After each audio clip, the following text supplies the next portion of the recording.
Hello po and welcome po sa aking vlog. By the way, ako nga po pala si Christian RJ ko. Ako po ay kabilang sa Persons with Disability o mas kilala sa tawag na PWD. Ako po ay visually impaired pero hindi po ito naging hadlang upang tuparin ko po ang aking pangarap sa larangan ng musika. Sana po ay masamahan niyo po ako at masuportahan sa aking musical journey sa pamamagitan po ng pag-subscribe, like, and share ng aking pong mga videos. Maraming salamat po and stay positive in life.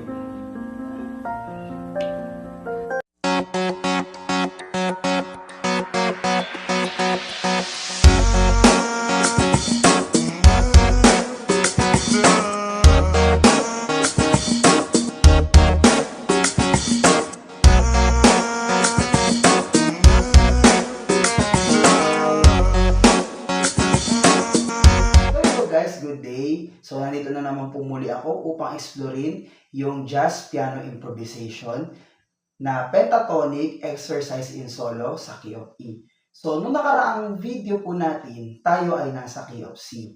So, ngayon naman po, gagawin naman po natin siya sa key of E.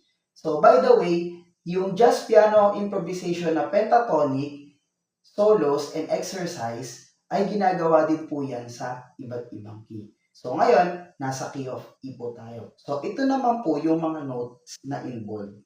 So, meron tayong E, F sharp, G sharp, D, C sharp, or Mi, Fa sharp, Sol sharp, E, C sharp, or Do sharp. So, sige, subukan po natin yung skill.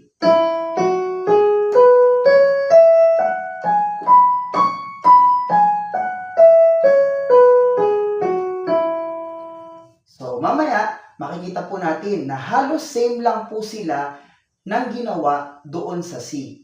So, tumaas lang po siya ng key or ginawa lang po siya sa ibang key, which is sa E. So, samahan niyo po ako. Maraming salamat po.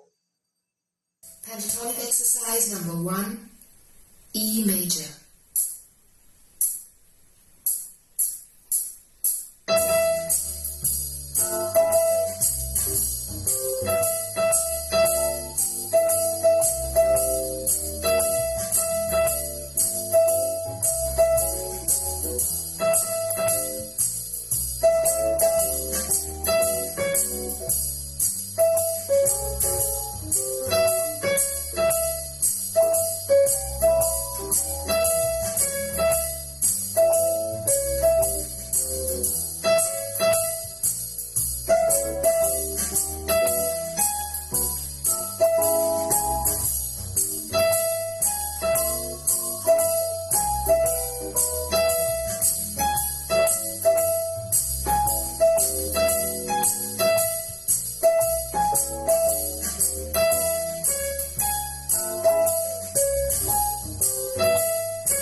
Pentatonic solo number 1, E major.